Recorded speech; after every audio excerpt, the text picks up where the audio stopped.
It is not often that you're able to sit down with someone who is extremely influential to you early in your career and interview them.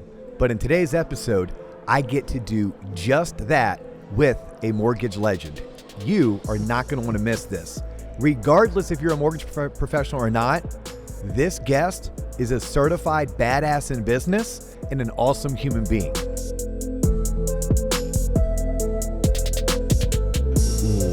Ladies and gentlemen, boys and girls, children 18 plus, you are tuned in to the Loan Officer Podcast with me, Dustin Owen, and a very special guest. We are live from the trade show floor in Las Vegas, Nevada at the Bellagio Mastermind Summit 2025.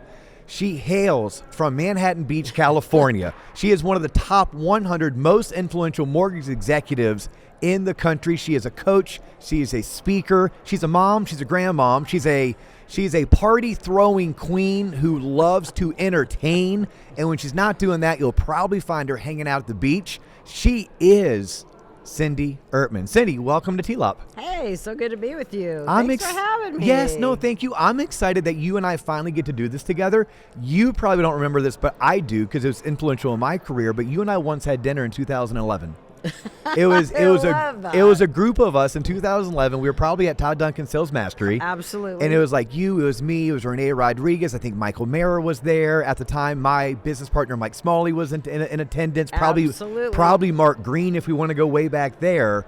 And it was ever since that moment I have followed you because you were one of the first $100 million producers I ever met. And then you had gone on and now you were running branches and you were coaching other originators.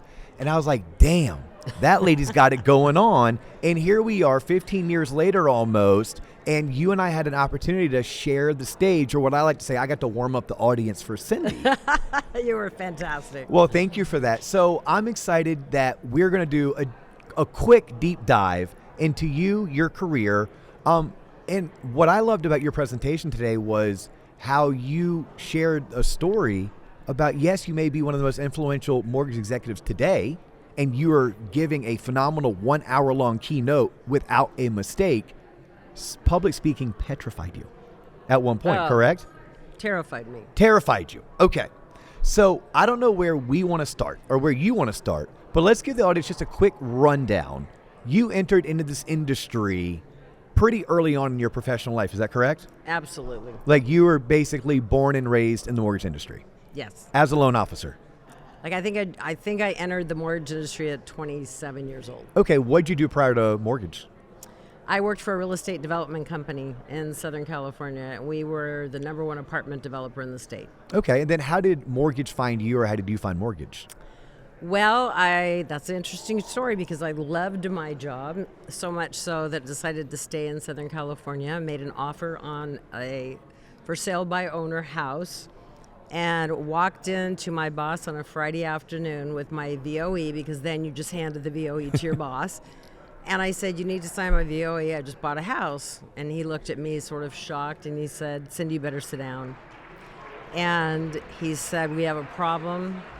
The company that backed them was Gibraltar Savings and Loan out of Beverly Hills. He said the federal government was shutting them down on Monday and our door was going to be padlocked and they were going to have to let me go. Wow. And I had also not told him that I was pregnant with my first baby. All right. And in literally a moment, when you're in those situations where I had no time to think about what I was going to say. I just remember looking at him and I said, Corey, sign my VOE right now, because they didn't double check. They did the secondary verification. I said, sign my VOE right now.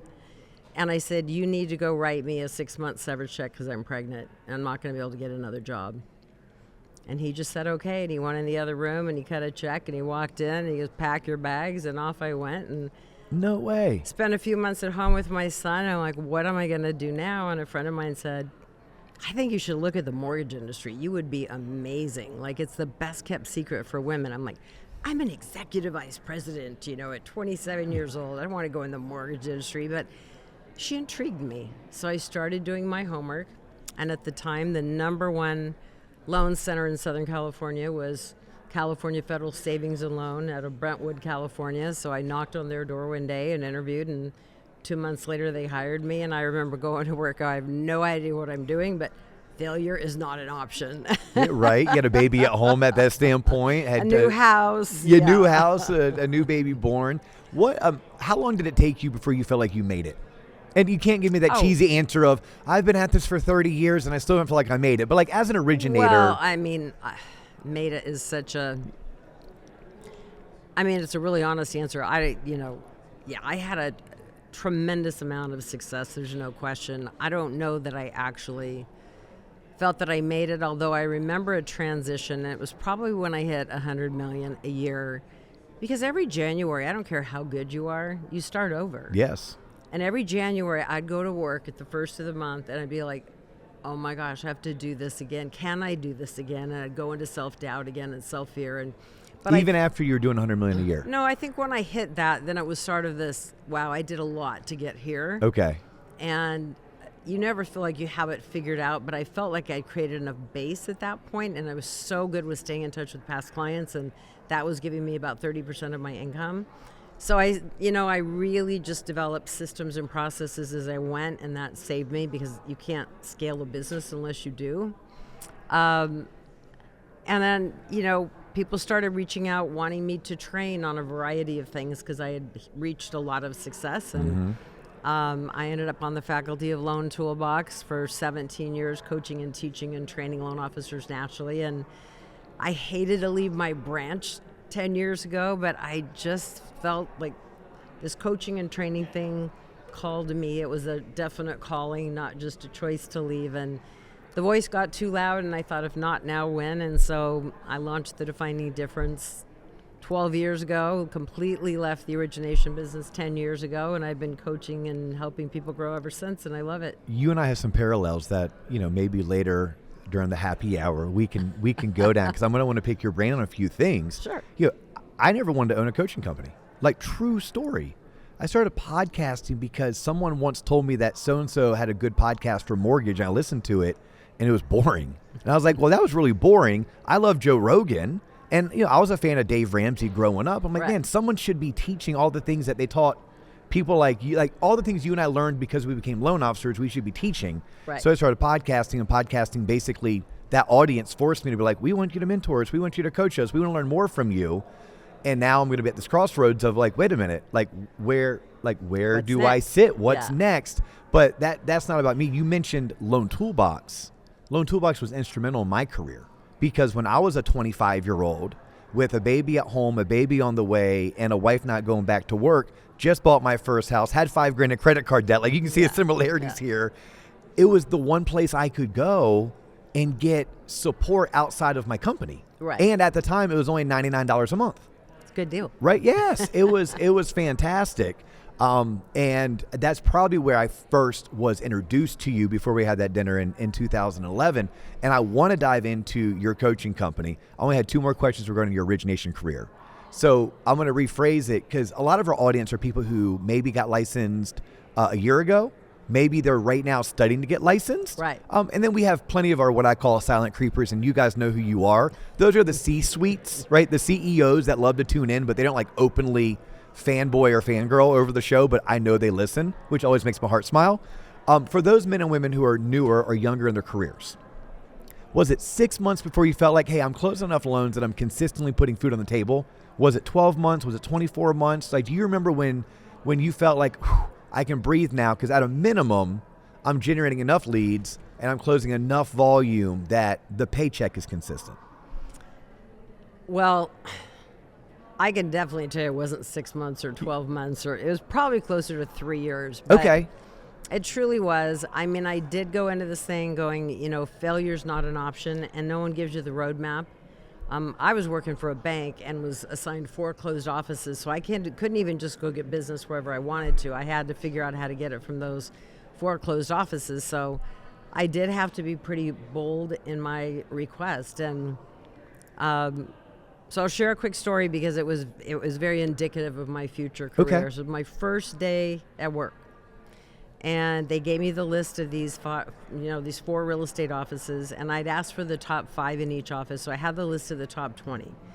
I don't know how to calculate a payment. I don't know anything about mortgage. I've had 5 days worth of training. They handed me an HP 12C and they gave me the script and they gave me these names. And I was sitting at the desk and I was like, well, I'll just call number 1. Why would I start at number 20? I'll just call number 1. And I got halfway through the call. And this lovely gentleman, which I will keep him nameless because he might still be practicing real estate, he hung up on me halfway through the call. And I am from a small town. I'm not from Los Angeles. I'm from a little town where people are kind and nice. And I'm not naive, but I started crying because I was scared. Like, I don't have a salary. I've got a baby. I've got a house payment. My husband didn't make that much money. And so I got myself together and dried my tears. And I'm like, I'm going to go to his office. And I took my calculator from my purse and I showed up and I said, hey, I was just on the phone with so-and-so and we got cut off and we were in the middle of a really important conversation, so I thought I would just drive over so I see if he'd be available. So she went and got him and he came out and he started laughing because he clearly knew he hung up on me. Yes, of course he did, yeah. And he's like, you're a loan rep. I'm like, yeah. And he goes, all right, let's go to lunch. So we go to lunch. It's a true story. On the way to lunch, I don't know who this guy is. No one's given me any history. All I know is he's a #1 producer. He tells me, I'm just going to get this off my chest right now. He said, I sleep with my title rep and I take kickbacks from my mortgage lender. So I'm just going to let you know that right out of the gate. Wow. And hello, RESPA Section 8. And we get to lunch and like, part of me like got terrified. Like, who am I in the car with? I'm with a complete and utter stranger who's telling me this. And at first I thought he was kidding. So I kind of like laughed and then I could tell he was not kidding. And so we got through lunch and he drove me back to the office. And I didn't quite know what to do with it other than to do the right thing. And I got out of his car and I just said, I said, thank you for the lunch. But I said, I'm happily married. I'm never going to sleep with you. And secondly, I'm never going to give you a dime because I'm never losing my license. It was tough to get.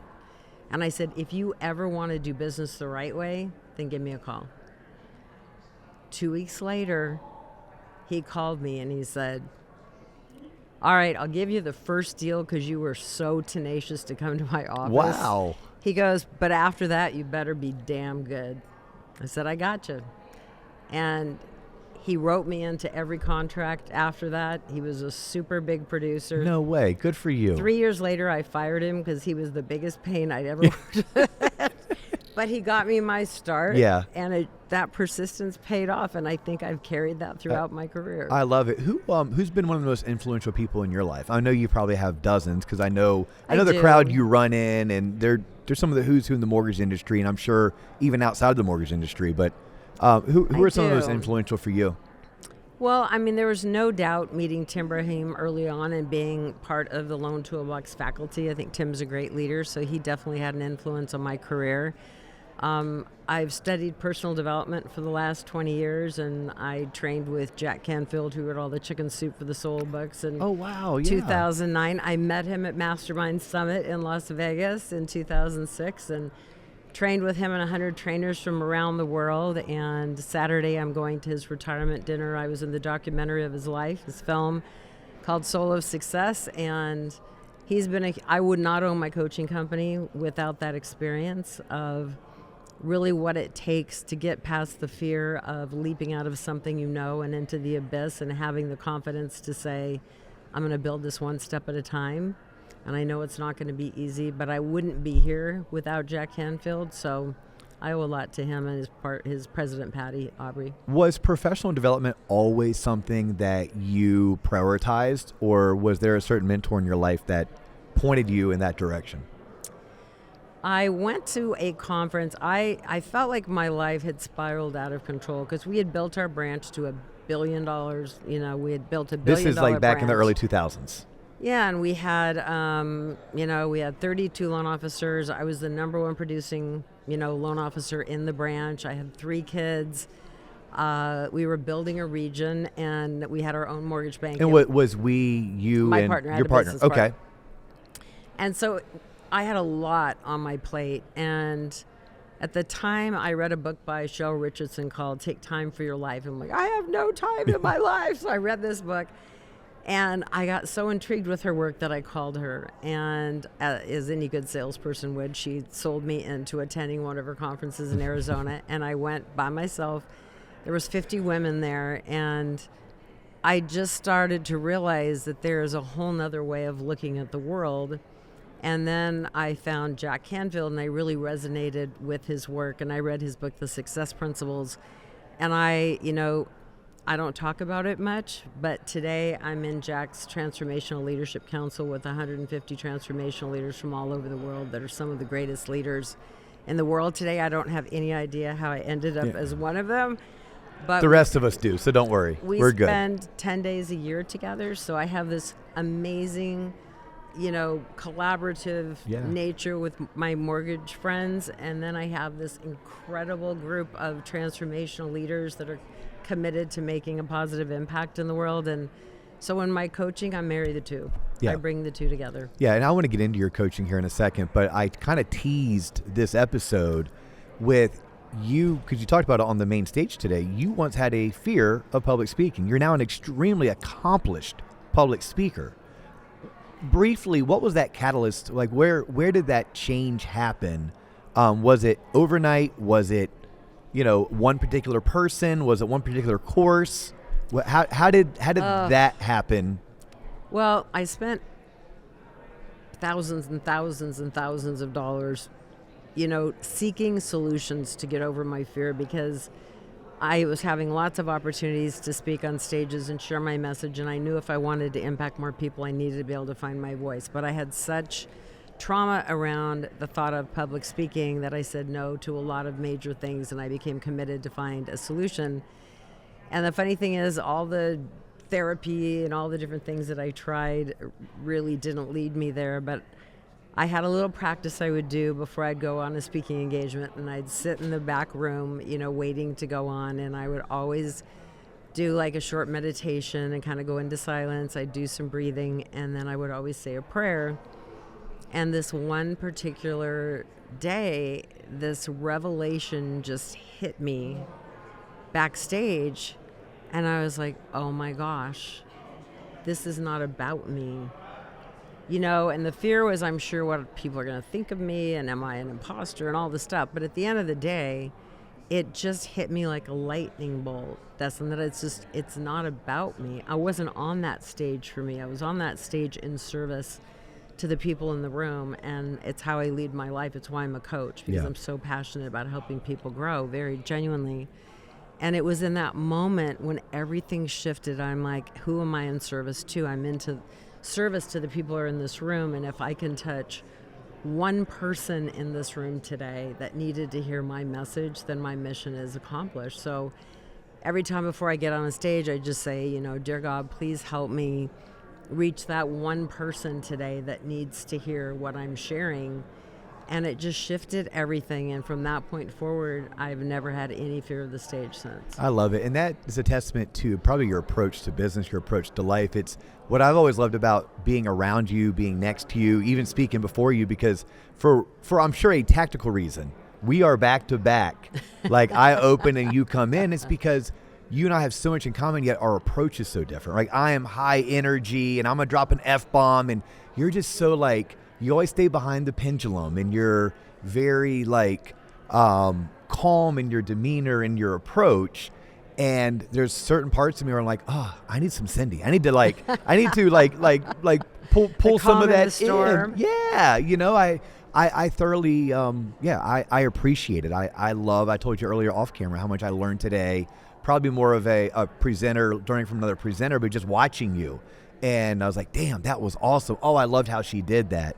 Thank you. You were asked to speak because you're a phenomenal originator, right? I think it's important for the 100%. audience to know that, because there's nothing worse than trying to learn from someone who hasn't done. At least for me, I have an issue with that. So you were thrust onto the stage because your production was one that people are like, we need to learn from her. How is she doing this? Elevator pitch, 90 seconds or less.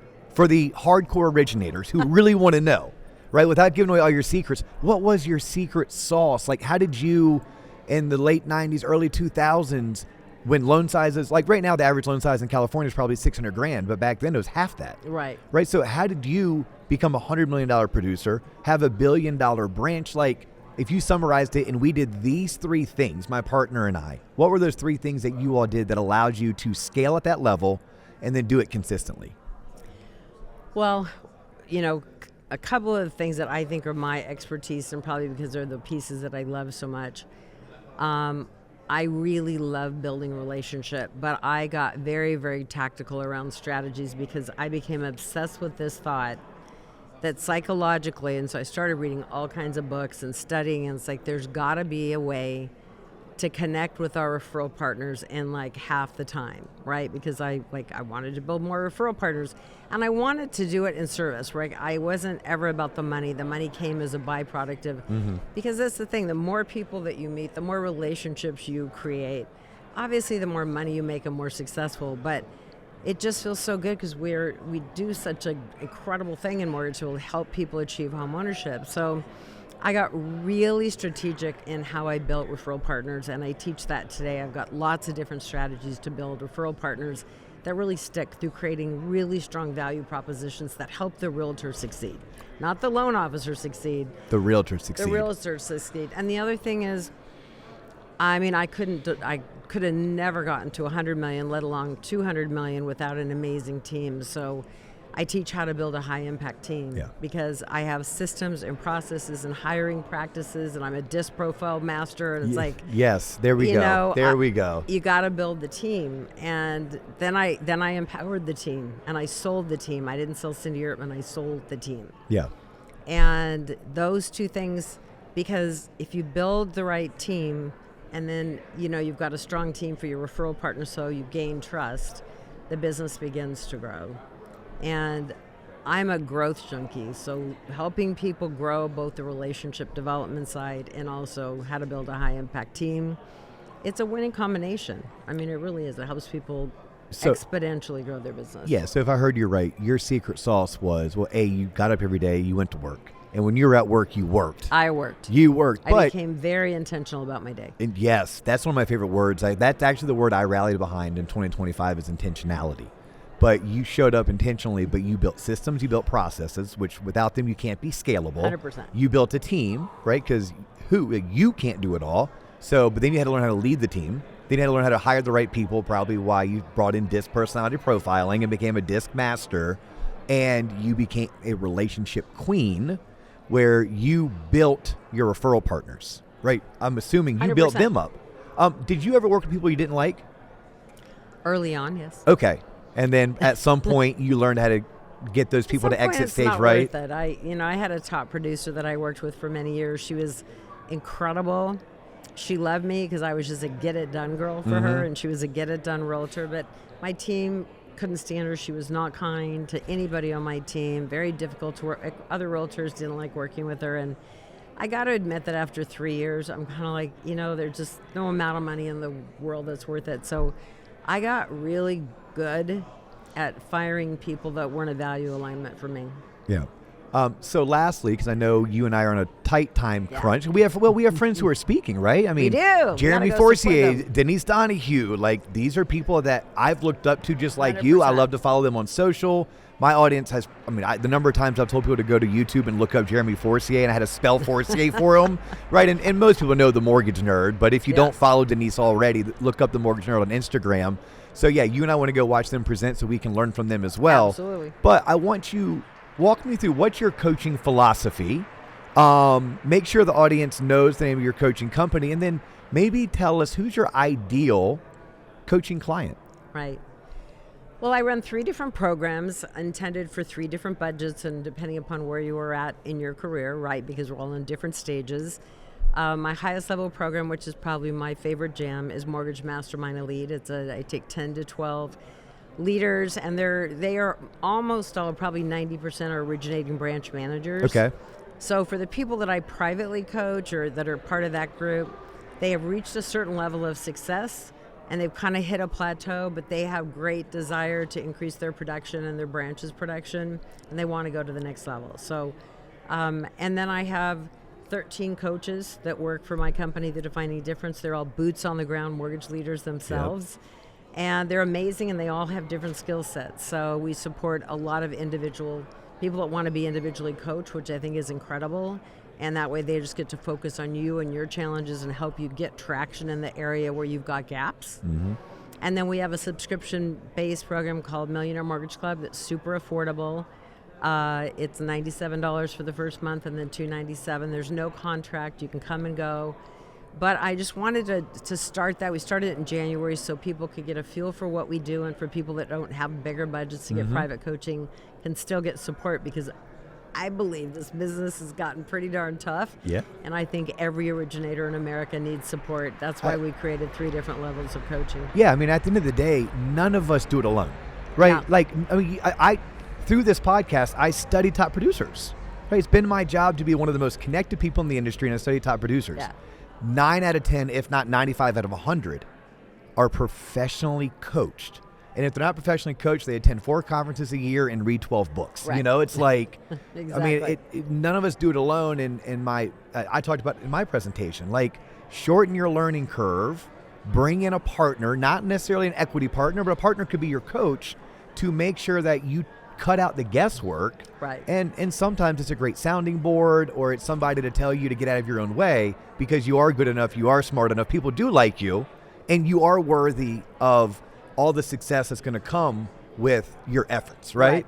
I love this. Absolutely love this. Thank you so much for Thanks, taking the time. Absolutely. How do you love for people to connect with you, Cindy? Is it Instagram? Is it LinkedIn? Is it your website? How? Instagram is great. I'm just Cindy Ertman, and would love to connect with you on Instagram. I'm on LinkedIn. I'm on Facebook. I'm on YouTube. And you can, from my website, it's thedefiningdifference.com, or you can go to cindyertman.com. There is some free gifts on my website. Sign up for my newsletter and schedule a strategy call. Let's have a conversation to see what your biggest challenges are and see if we're the right fit for you. I love it. Absolutely love it. Look, she's Cindy Ertman. I'm Dustin Owen. You've just tuned in to the Loan Officer Podcast. That's all the time we have for you today, but we do look forward to catching you on the next episode.